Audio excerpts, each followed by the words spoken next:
Unshelling Medicine Podcast. Healthcare in the language we understand.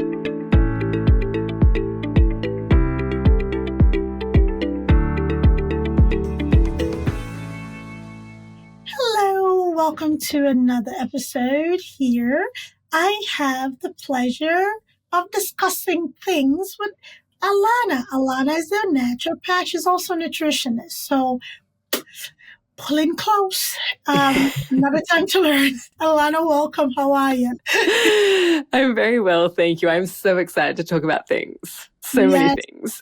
So many things. All the things we can talk about and we will talk about. So, Alana, naturopathy and nutrition. Why the interest?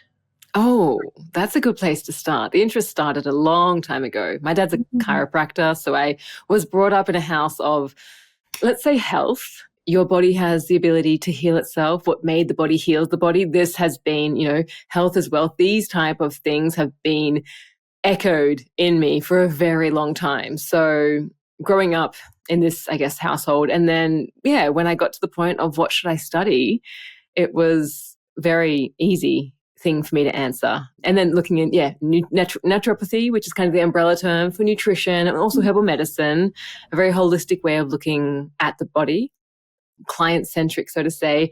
And then over time, I realized nutrition is one thing that everyone is involved in. Everyone eats several times a day. So more and more, and my work became more involved in nutrition because, food can be our biggest source of medicine. So that's where I've kind of landed. But there is so much more involved in healing your body and looking after yourself than just food. Right. And that's such a great foundation that you had from jump. Is there anything that maybe surprises you in your practice today in comparison to how you grew up? Like, are there certain things that make sense, like, oh, okay, now I see why, mom and dad insisted on this, or I never knew that. Well, even growing up in, let's say, a healthy environment, there's still a lot of societal and things that I pick up in my family as well that were perhaps detrimental. So, yes, maybe there's a lot of positives, but I think I just want to highlight some of the things, perhaps the lessons that I had to learn because, we all learn and grow together. Right. But, when it comes to food, for example, simple things like food rules, you have to finish everything on your plate before you get dessert. Who says? Whose rule is that? Sugar is bad, stuff like this. If you do this, then you'll get an ice cream. Using food as a reward. This was probably the biggest breakthrough for me in my work, working with women. We have all these food rules which keep us so restricted. And then throw in, when we become teenagers, the whole thing of this heroin chic skinny in order to be healthy, which is just completely bananas. So throw that in with all these crazy food rules that we have. And we have people with eating disorders. Sorry if that's a trigger warning for anything, but just all people with a skewed relationship with food, skewed relationship with their bodies. And I've had to learn that myself. And also having children have had to now rewire how I approach food and how I teach them how to approach food too. Absolutely. And it's incredibly important that you mentioned how these food rules that are not meant to really be injurious, but they do have injurious long-term effects, especially with women and the relationship to food and their body or weight gain. And especially for women, there's a lot that goes into weight gain, not just consumption, right? Yeah. Hormonal imbalances, right, can lead to weight gain, uncontrollable weight gain regardless of effort, right? So it's not just as easy as eat less, move more. Like that is, if it was that easy, then there wouldn't be just a multi-million-dollar industry based on weight. So yes, there's so many factors. Hormonal is one of them. Emotional is one of them. Movement, and of course, how we eat, this plays a factor in it, but it's not the be-all and end-all. We are complete ecosystems, our bodies. And the woman's body is extremely complex. And so long as we're just looking at one thing, we're kind of going down the wrong path. We need to see our bodies on a bit of a holistic aspect? So the marketing genius behind making women, believe. I just want to have a quick conversation. That's all. Yeah. Just Let's go there. let's have a quick conversation. When we're talking about, food relationship, you mentioned finishing your plate before, leaving the table or having a dessert or whatever reward it is. Can you please talk about, the detrimental aspect of that, especially, with children and growing up in their relationship with food? Yeah. So we're taught these things, and I think the intentions are good. And, like if we think about perhaps not our parents, but maybe our grandparents, when scarcity and war was a thing and food was as scarce, and we should finish all the food that we eat. Back then, maybe that was a thing. So I remember my grandmother would say, I'm from a Chinese heritage, she would say, eat every grain of rice in your bowl. Like she would force us to eat that. She would say if we didn't do it, our partners that we marry would end up having that many holes in their face. Like just non-relatable things. So I think the intention was good. Eat your food in order to get dessert, or even if we fall over, using food as a reward. So maybe a kid has fallen over and hurt their knee. It's like, oh, come have a cookie. Like, let's make you feel better. So using food as a reward, or using, sweets specifically as a reward for finishing a meal or something like this, we have a wrong understanding of what the food is there for. We use it as a reward. So later on in life, we don't fall over and scrape our knees, but we lose our job. We get in a bad relationship. War breaks out somewhere in the world. We get overwhelmed. And instead of perhaps addressing those needs, we just fill it with sweets because we were taught that. So if you've had a long, stressful day at work or a long week and you're exhausted and you come home and you just feel that you need to sit on the couch and eat a tub of ice cream, it's not the ice cream. It's not that you're doing anything wrong. It's just that we have perhaps started to use food as a coping mechanism, which might have been stemmed from a younger age. And by instilling, in our kids, or if we've had this type of conversation instilled in us from a young age, as we get older, we just have a very skew misunderstanding of what sweets are there for. Food is food. I mean, you could argue that food is ultra processed and stuff like that. It's not really food, but it's all at the supermarket. It's all there to buy, but how much we eat of it, we have control of that. But if we've always linked that with an emotion that we don't want to really face, then we can have an overconsumption there as well. This can lead to emotional eating. It can lead to binge eating. It can lead to also eating disorders. I don't want to go too deep into that because it goes into a lot of trigger warnings and stuff like that. But yeah, it's just not really talked about. Right. It's just done. I think sometimes I've seen this from my experience, but also in the reality world, the TLC show, My 600-Pound Life, a show focused on, morbid obesity. And part of that, the program, Dr. Now is a doctor that is very well known for being one of the bariatric doctors on the show. And part of the program is to go through counseling, right? Where people have to unpack this thing that you're talking about on their relationship with food, right? And a lot of people, just like any addiction, just like any illegal, illicit drug, whatever you want to call it, just like alcohol addiction, just like pornography addiction, just like any addiction out there, food addiction is a real thing. And just like any other addiction, people don't set out to be addicted. People use it to quell something, to cope with, right? It's a coping mechanism. It is. And is that self-medication, right? So just like you're talking about, you come back home from a stressful day of work, you reach for the tub of ice cream because you know what? It makes you feel better. Because this is what you went through at work, I need my takeaway. Some people grab for a glass of wine, others, whiskey, a shot of whiskey or 2 or 3. Food can be used in that regard. And the conditioning, not purposefully, happens somewhere along childhood. For any parent listening, sometimes it's easy to just shove a cookie in a child's mouth and just, for peace. However, what message are we building within that child? that, hey, don't process your feeling as long as you have cookies or food or something to replace the hurt. Yeah. Should be fine. Yeah. Yeah. And I think with children, I did a lot of children's work as well. Cuddles over cookies. That we don't have to use food.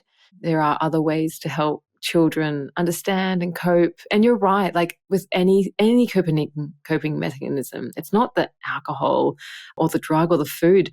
There's just deeper things that are going on that we need to unpack. And I think regardless of our parent, or if we are parents doing the best we can, our children are everyone has difficulties in their life, and we need to figure it out as we kind of go through life.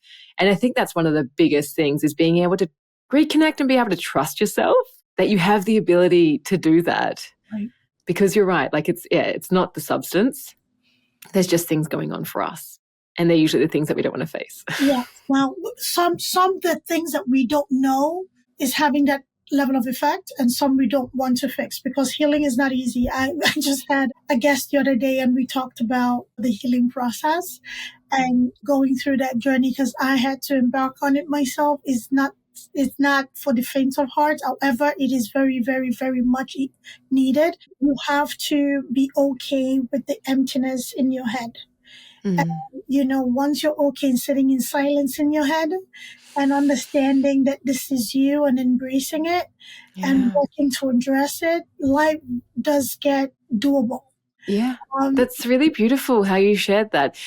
So you asked me before, like, Yes. What kind of happened? So, the healing process. I always used to think, like, what does the healing process mean? Because if you have a condition, okay, there's a healing process or a healing journey that one needs to be on. But there's a very large majority of people who are just like, they're not sick, they're not well, they're just kind of living life. Yeah. They don't, you might not even think that there's a healing journey to go on. And so now I kind of equate healing with growth, because we are all here to evolve. We're all here to grow. We're getting older, and I think also spiritually, intellectually, physically, we're growing, we're evolving. So yes, now I've started to equate healing with growth. And exactly what you said, it's not for the faint-hearted, because there's a lot of things that you're going to come up against, which you're going to hear things that you don't want to hear. You're going to be faced with things that you don't really want to be faced with. And it is so much more comfortable to sit in the back seat and just let that pass.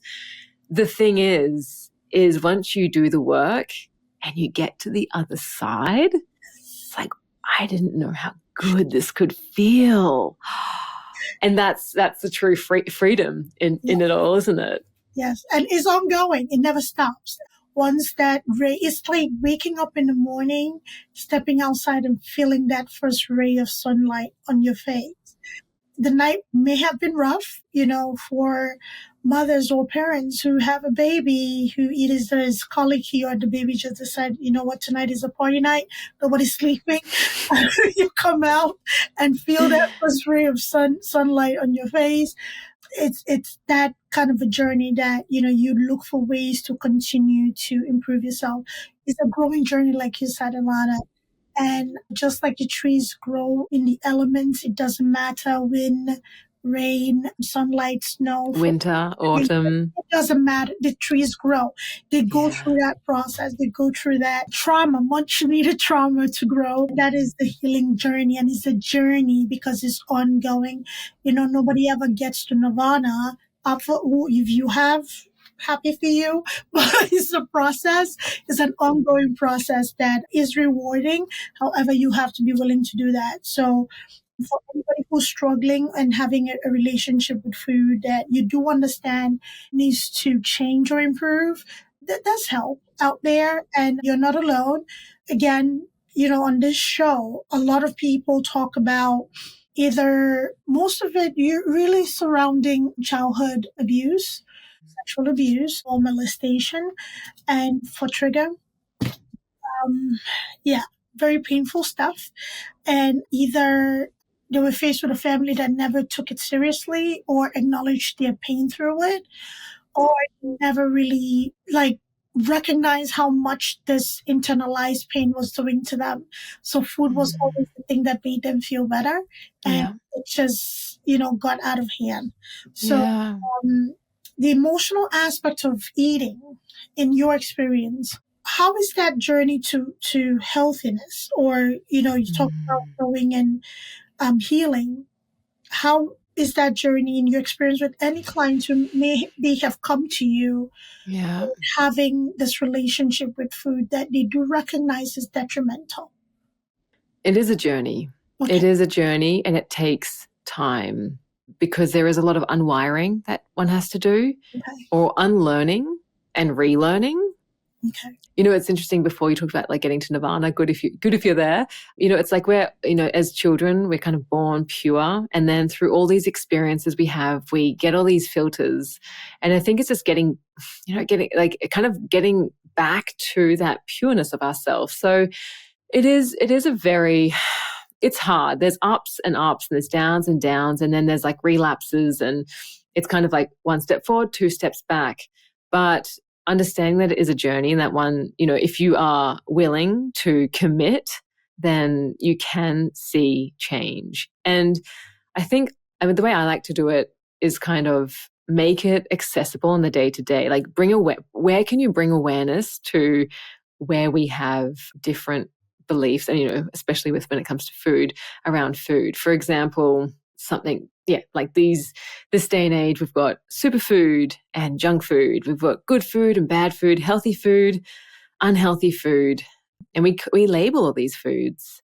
So if we're eating a salad, that's healthy, it's good, we're doing something good for ourselves. But if you're having the burger or the pizza, that's bad, and you're doing something bad for yourself. So why don't we just stop calling food good and bad? Let's just call it food. Yeah. And the thing is, it's not that easy to do, because even if we have that awareness, I went to a cafe the other day and it's like clean eating menu. I don't know, acai bowls or whatever they were serving. And I was really judgmental. I looked at it because I was just like, that means that the kebab shop across the road is obviously not clean. The people who go there are dirty. You're dirty if you go there. You're not clean. You're not healthy. So what are we telling ourselves? Like, we're eating these food, and even though it's delicious, because every now and then we all love a burger, we love a pizza and fries. Oh man, like we all love that stuff. So we're eating it because we love the taste of it. But at the same time, we have this narrative running in us. We're being bad. I've got to work harder at the gym tomorrow because this isn't good. So let's just stop doing that. Let's stop there. And so there's different ways. And this is a challenge, because every time you're faced with it, you'll get caught up, and you'll eat something and you'll eat, but it is bad. And you'll justify why you can't do it. And there'll be a lot of resistance, but just allow yourself, accept the food, accept yourself, accept the whole reality of it. The value of a food does not create the value of you. We need to let go of these ideas. So again, it's not a quick, you can't just take a pill and it's solved. There's a lot of work that needs to be done or undone and then redone. It's like the marketing. You are what you eat. The weight loss industry is a multi-billion-dollar industry. And then we have, the fat diets. What is your take on that? Fat diets. Oh my God. I'm not a diet person at all. I'll say that up front. I hate diets. I hate restrictions. Like, I want you to I feel great. Eat cake, feel great. And anyone who's got a child, and I learned this the hard way. I've got an 8-year-old now and a 5-year-old. But when my eldest was, I think, 2.5, he went to his first birthday party. And because I was a naturopath nutritionist, like I didn't eat a lot of sugar. My child wasn't going to eat sugar. Like, we were going to be the sugar-free, we put apples instead of sugar and cakes and stuff like that. And that's fine. I'm not like, if you do that, like, it's beautiful. And there's also a really nice way of doing it. But I was doing it with the intention of like trying to protect my child from sugar, thinking that if he ate, these natural alternatives, he would never eat sugar. Fast forward to his first invitation to a birthday. There was a beautiful birthday cake surrounded with Smarties. There were no Smarties on the cake. And I'm seeing my child like grabbing all the Smarties from the birthday cake, which hadn't been cut yet, shoving them in his mouth. And I'm just thinking, we have a problem here. There is there is not a relationship. We don't have sugar at home. So now it's just like free for all. And I had to oh man, did I had to like put on the brakes of what I was doing. And I realized this restriction is not serving anyone. Yeah. So I've had to relearn that through teaching my child. We can't restrict. You can't restrict children, and adults are just large children, when we're no different really. So we just need to, it's all within moderation, we can't. And if the more you restrict yourself, the more likely you are to binge later. So when you have that awareness, yes, but it's also because there's a fine line. If you're having no restrictions, and there's some people that would just say, well, I'll just have it all the time. Give it to me. And you know what? You might have to go through that process of allowing that to be okay. Allowing yourself to eat cake, if you've been on a diet trend for long enough, it's really hard to get out of that. But you know that diets don't work. 95% of people who go on diets end up back on a diet because the diet didn't work. So yes, a lot of work that goes through there. But again, awareness is the first thing. Just having that idea, okay, there's another way. There is another way. And there is another way. Absolutely. I agree. And, again, marketing, people will sell you a bridge. The natural occurring sugars in nature, if sugar was all bad, we will not have sweet fruits. However, there are chemicals, sugar alternatives that are not healthy. Mm-hmm. Okay. Mm-hmm. And I think the end of the day is about education, knowing what is healthy, what is not, knowing what to avoid or what to have. It's all in moderation. It's moderation game. But you're right. It's also the education around it, because there's also a lot of fear mongering out there. Like there's people that will just say, like, don't eat sugar. It's so bad. You'll get cancer. And yes, there is some truth in that. But again, it's never just one thing. The birthday cake that you're having at your kid's birthday is not going to be the one straw that breaks the camel's back. Right. There are many things we need to think about. It's just like a little bit here, like a glass of water. You're right. There are sugar or sweetener alternatives that are not healthy for several reasons. Firstly, what they're made from. Secondly, they spike your taste buds, and then you kind of have the taste that you want to get that sweet. You'll never find that sweetness in nature. So there's a few things going on. So sometimes you do need that guidance. Mm-hmm. Sometimes you do need to make informed choices around that, because otherwise you do just end up being scared of all food. Mm-hmm. Right, it's true. Education is key. And the one thing that I'm seeing with some, not all, health insurance companies for countries that have them, is the offering of nutritionist services or nutrition counseling as a means of preventative healthcare, as opposed to the normal reactory healthcare where things have to go wrong for us to seek help. So I think that I see that as a very positive thing, because most people that I've come across have the intention of doing good for themselves. Is the education, knowing what to do. You have someone coming at you, this is bad, that is bad. Almost everybody on social media is a guru right now. So true. They talk about, all this good and bad stuff. Not to say everything is good or everything is bad. However, understanding what detrimental effect something has and in what capacity and what amount is important. So yes, listen to those people, but if your health insurance or your community has access to a nutritionist or nutritional services, look for somebody who actually does this for a living. Yeah, you're right. Everyone has the intention to do well for themselves. And I think sometimes with these influencers or just people, on social media, don't follow everyone. Just there's people who are going to speak to you, and there's people who will maybe make you feel fearful that you're doing the wrong thing. Follow the ones that make you feel like you're making the right choices, but not from fear, from a very empowered position, because there are a lot of people who will scare you, use all these scare tactics to kind of at the end to sell you something, actually, is what they're trying to do. If they're selling something behind it, then kind of question what they're saying. That's my general rule that I use on social media, because you're right, everyone's doing something. And I think there are a lot of people out there who have had their own journey to overcome this, that, and the other, and you can relate to them. But there is something quite powerful, obviously, in people who have a proper qualification and education, and also the experience with other people. So I think that's also where you can kind of weigh up. And yeah, if the insurance companies are supporting it, then use that resource. Yeah, it's a resource to be had. Yeah. And also with finding guidance, along with empowering you, find a provider that also believes in you trusting your body to do what your body needs. That is another level of empowerment. Again, like you said, what are you selling at the end of this message? It's an open market out there, and especially in the US media, where drugs and other things, I should say medication, openly supplements too. Supplements as well, are openly advertised while you're having a family TV night or day or morning. You are constantly exposed to different information and infomercials. Take it in with caution. So about abstinence in the fad diets, right? I don't know if you are familiar with a documentary. It's a documentary on microbiomes. It's actually on Netflix. I don't know if you got a chance to watch it. What's it called?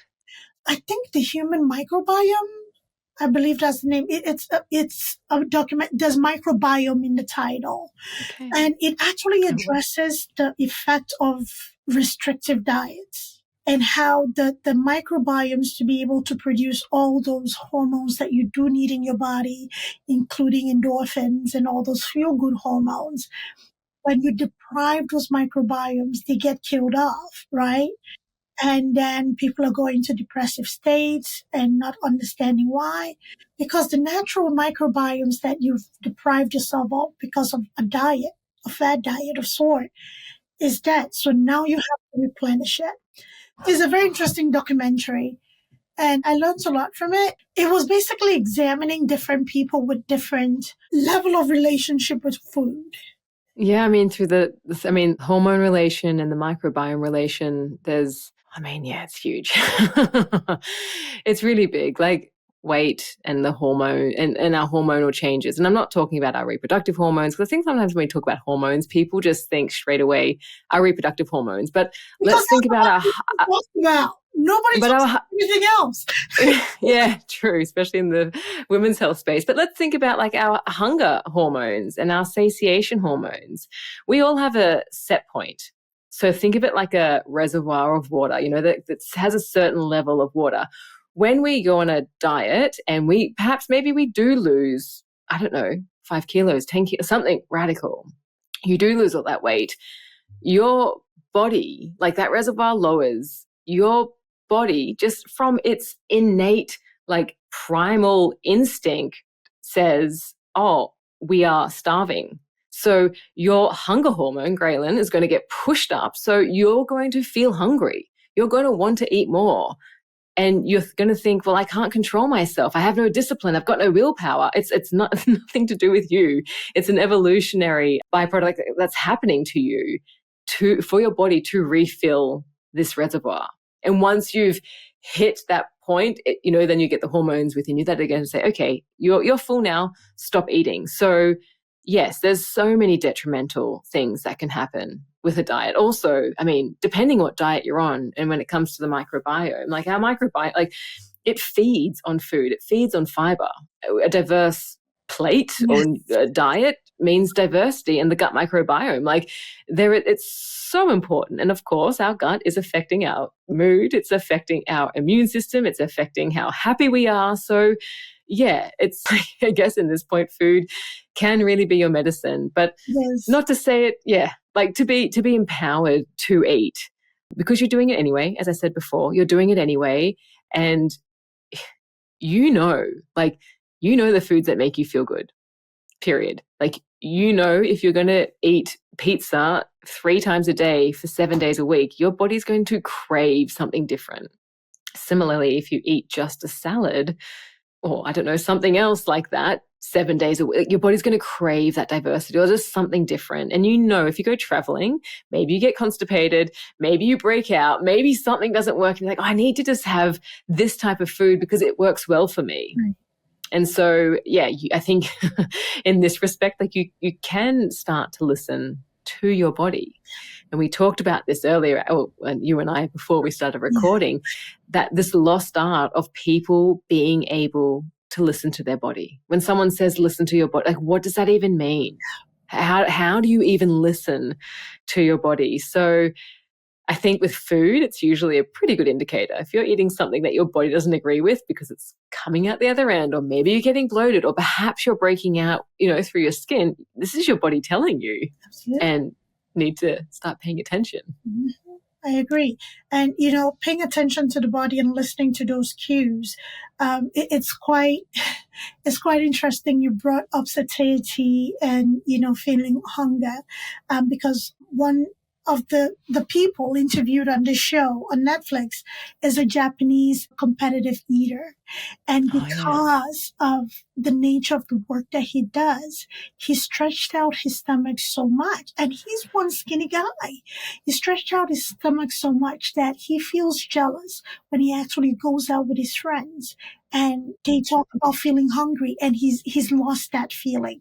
And after eating, they talk about satiety, and he's lost that, feeling of being satisfied. That marker. Exactly. And it's so interesting how the human body is built to protect us. And we can choose to either kill it, deplete it, or support it. Right. And the microbiome description and explanation you gave is so beautiful, because it's an ecosystem. The gut is considered your second brain. And I had a guest the other day that so explained it. When a fetus is conceived and is maturing, the head and the gut is usually together, and they only separate as the baby grows. Right? Beautiful. So, I know. And that is such an intricate understanding connection of our bodies. Everything that we need.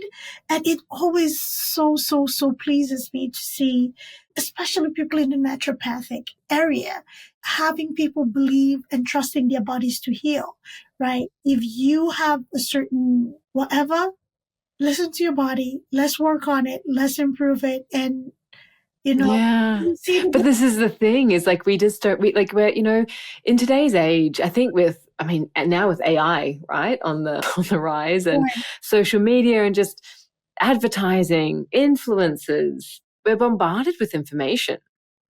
The external is telling us all of these things.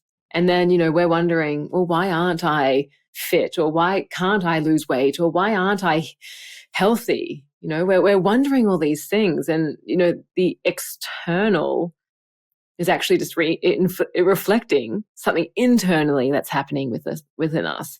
And to get back to this innate ability to kind of heal ourselves, to feel well, to get there.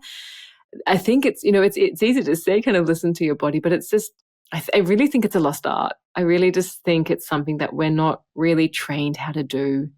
We're not taught how to do.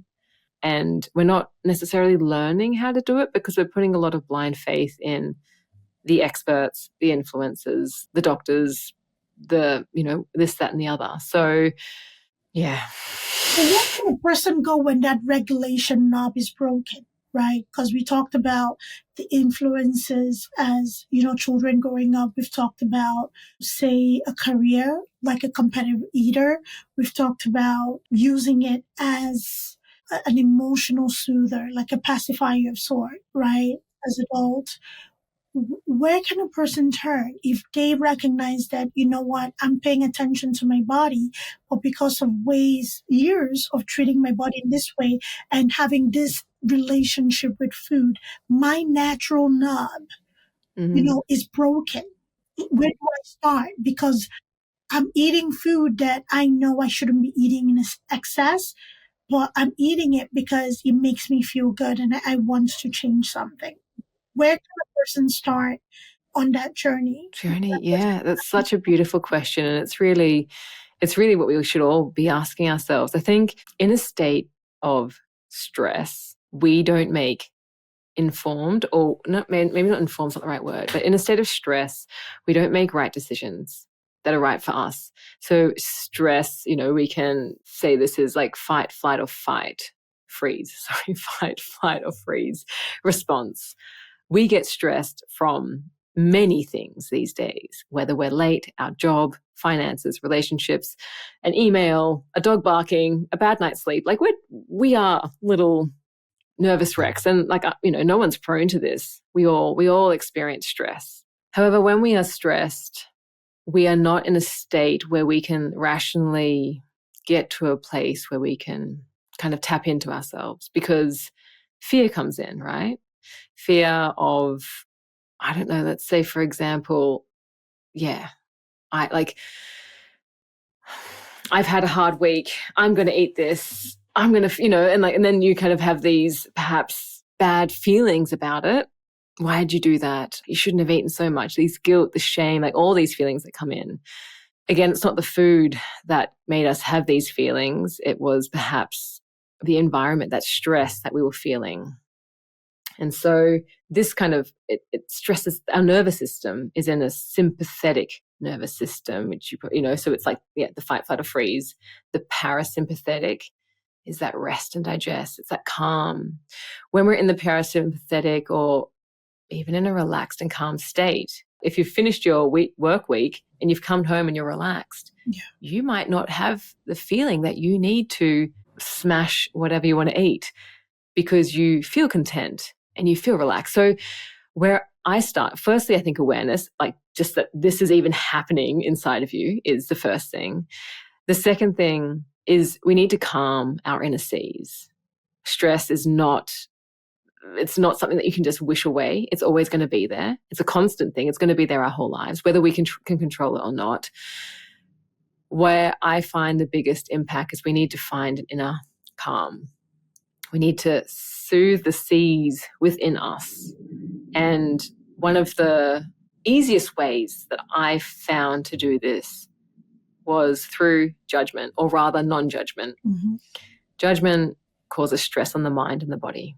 And we judge a lot. We judge ourselves, we judge others, we judge people we don't know and things happening in places. And that judgment causes a real internal turbulence. I tried for a day, for 3 days, for a week, and now I do it as a daily practice to not judge myself and to not judge, period. And that's changed the way in which I completely do things, because I'm calmer. I'm internally calmer. So when we let go of judgment, when we practice letting everything is neutral, don't judge food, don't judge yourself, don't judge that person who's really annoying you. And, we get defensive because judgment, like we're protecting ourselves. I'm right, you're wrong. Like you're to blame. Like all of these things that we've kind of carried from our childhood, these primal things that want to make us feel protected. We judge and, do this for ourselves. But when we understand that that's not always helpful, that resistance, like that's not fun. It's not always a fun, even though you feel safe. So to really find ways, and for me, it was just letting go of judgment of myself and of all things. I was able to create an inner calm. And when you can create an inner calm, there's like an inner peace, let's say, stress levels drop. You feel relaxed. You are in this state of the parasympathetic, that rest and digest. You don't feel the need that you need to cope, because everything is okay. So after awareness, I think finding a way to create inner peace is the next step. And the easiest activity that you can do, and it's free and you don't need to do much, is to just catch yourself up on where you're making judgments on yourself. And, you'll hear it in yourself. If you're doing something, oh, you shouldn't be doing that. You shouldn't be eating that. You shouldn't do that. Like that's you judging yourself. Let it go. You aren't what you think. We think we are what we think, but thoughts aren't all of us. They are a part of us, but they're not the entirety of us. And when we realize that and let go of them, there's an immense amount of freedom there. And through that freedom, we can we unlock like this potential. You talked about a tree before. Like, yes, like we all have that ability to grow. A tree does not judge another tree because it has fluffier leaves or it has more birds in it. It simply grows and tries to get the light into it. And as humans, that's also what we strive for. We don't need to have fluffier. We do, because the ego comes in and fear comes in and our fight, flight, and fright and being defensive and judgment. We say, oh, we need to have fluffier feathers or hair or whatever, but we don't. We don't. We just need to connect with the sunlight, with a light, which I guess one would call higher self. So, wow, that was a very long roundabout way of answering that for you. I love it. I love that. I just let you just be in your genius. I know, I was in a different world just then. Thank you for allowing me to put that here. I love that. And on the flip side of that, what would you say to a person who is in a judgmental environment, which is not, helping them grow? Yes, judging and letting go, because all you can control is yourself, right? You can only control up to hear people. And that's it. On the flip side of that, what is the health benefit and the self-care a person can do if they find themselves in a place where they're constantly being judged? Let's use for a food, for instance. You shouldn't be eating that. You shouldn't be eating that. That is bad for you. All chickens have all this exponential amount of hormones in them. So you should switch and be plant-based only. And you shouldn't be. So what? Even if that has a truth to it, okay, and a person is on their journey, because a journey is a journey. It's not a one-day's event. What would your feedback be for a person who's experiencing this? Yeah, well, usually when we're the ones being judged, or when we think we're being judged, I should say, because we don't, it's how we receive it. If someone is saying you need to be vegan and not eat chicken, and you start to judge that person because they're talking to you, then there's resistance there. And I would often say, why is that bothering you? Like, dig deeper there. When you get angry at someone because you think that they're judging you, ask yourself, why am I annoyed at that person? What's going on there? You can often, if you think, I don't want to say think long enough, but if you kind of try to find the connection between what you've experienced and why that person's annoying you, you might get down to a point of, someone said when I was younger that I didn't know what I was talking about and I'm not smart enough and I should do what they're saying. Something like this, like these beliefs that we tell ourselves. Later on when we're adults, someone's telling us, hey, what you're doing is wrong and what I'm doing is right. You get offended or triggered by, thinking that they're judging you, but it's more, well, why am I triggered? And then perhaps you want to judge them back. Why is there resistance there? Like, I think in the resistance, you will often hear things that you don't want to hear. You will often be in situations that you don't like. It's uncomfortable when you face resistance, when you face like those, I don't want to call them demons, but just, the being told, being felt like you're being judged, for example. Work on that. Just work on that, write it down, dance it out, think about it, transmute it, meditate it out, move your body, get it out of your body, go get a massage maybe, do something to acknowledge it and then get that out of your body. Get the fact of why you're being triggered, just let it go and let it go mentally. And I know that sounds really easy to let it go because you can't. You're right. You're right and you're righteous and you're in the way that you're thinking. And I know that I battle this as well. It's, as you said, it's a journey. It is. And I think there's we get better at it. I would say practice makes progress. We often say practice makes perfect, but perfect is just something no one's ever going to achieve. Illusion. It's a complete illusion. What is perfect even? Practice makes progress. And as long as you're making progress, you are heading in the right direction. And if you're down at that place where you feel like, because sometimes you get to a point where it's it feels like rock bottom and you're just I can't do anything. Start with one small step. Start making a small practice of just acknowledging being aware, or perhaps practicing being non-judgmental, and doing this just day after day will start to create a snowball effect and progress, and things will get easier, and you will stop judging and you will stop feeling judged. This is also the thing. When you stop judging, people stop judging you. I don't know how exactly that works, but like I get judged because I'm judging people. But when we stop judging people, it's just energetic. It's the energy you put out. It comes back. You could, yes, exactly. You could say that. Yeah. You are being judgmental, and therefore judgment is coming back to you. Yes. And if you don't want to be judged, what do you have to do? Stop judging. Stop judging.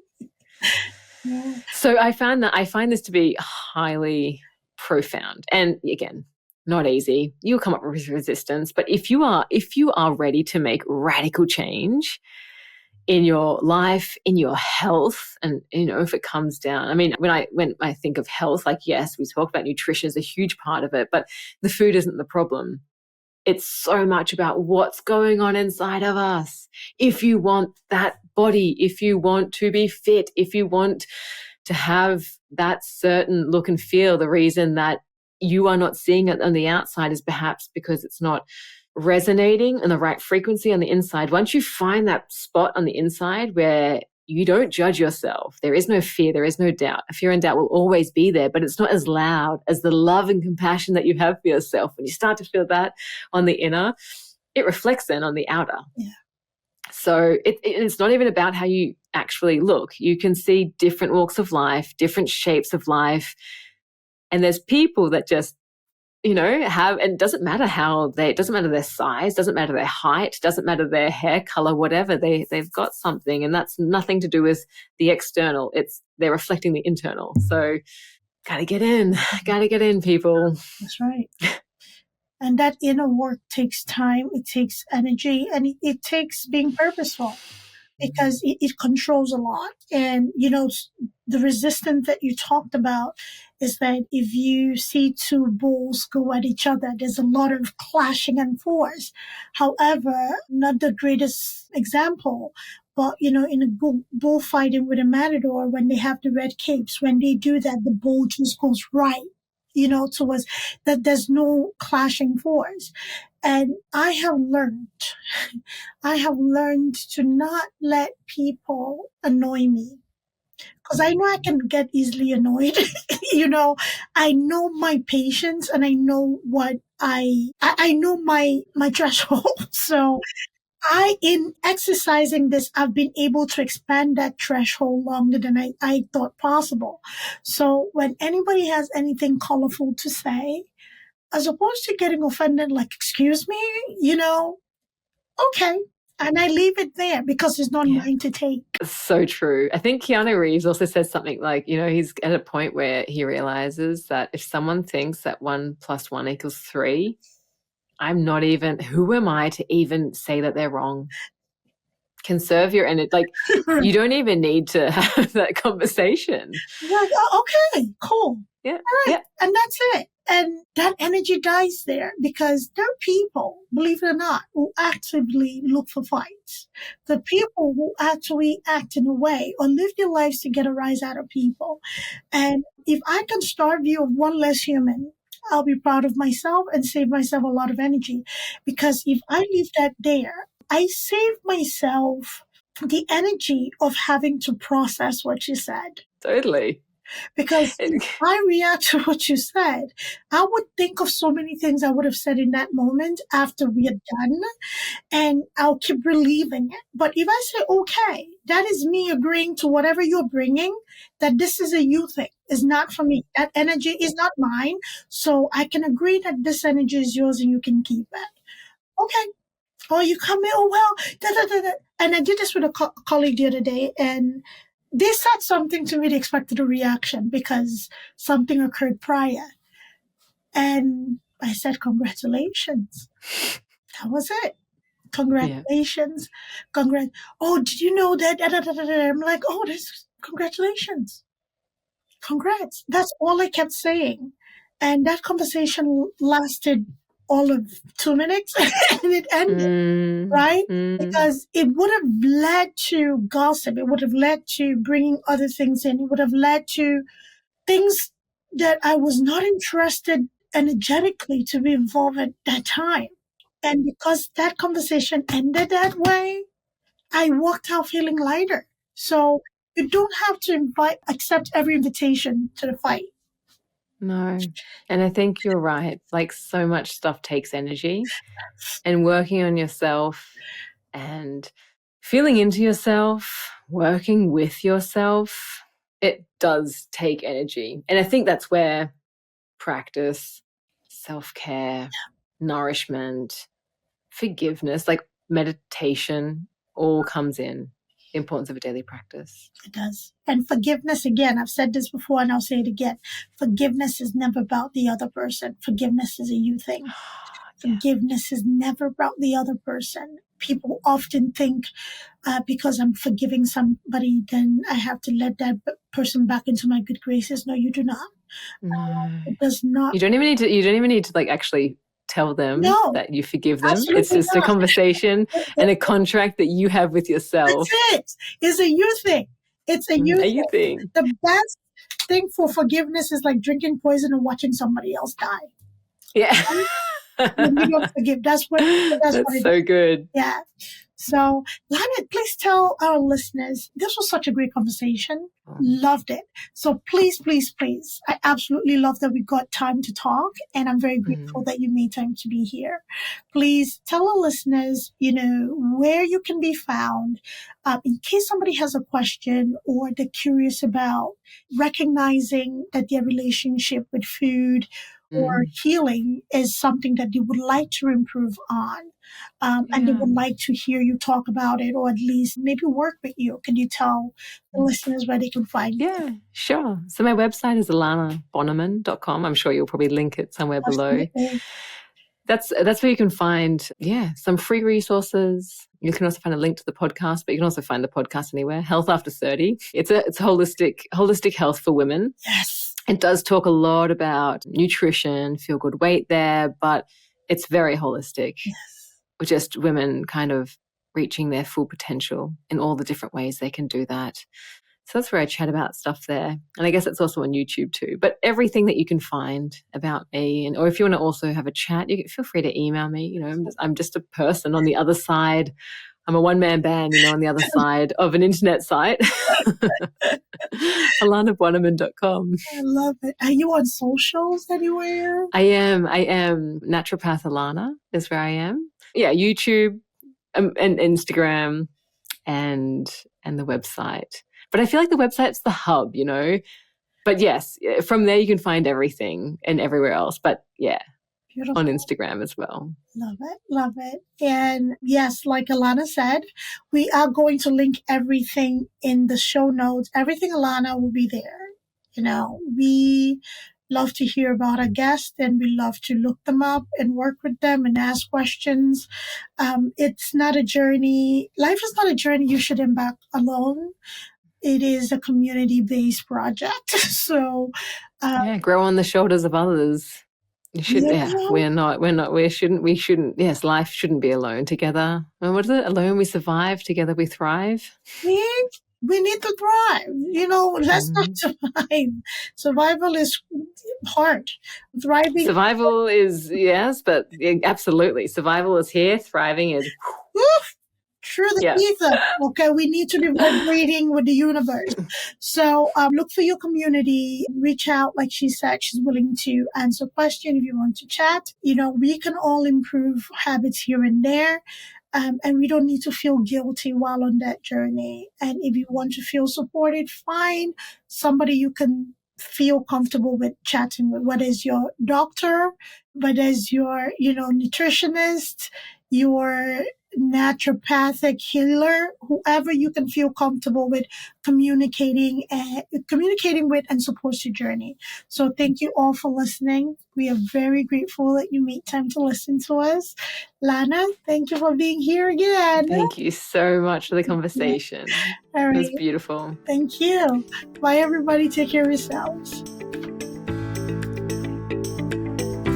Thanks for tuning in to Unshelling Medicine Podcast. If you want to stay up to date with the latest episodes, make sure to hit that subscribe button on your favorite podcast platform. If you enjoyed today's episode, please take a moment to leave us a review. Follow us on social media at Altruistic Scribe on Instagram, TikTok, Facebook, YouTube, and LinkedIn. We share additional tips, updates, and health-related content that you won't want to miss. Have any questions or topics you'd like us to cover in future episodes? Reach out to us at altruisticscribeco.com.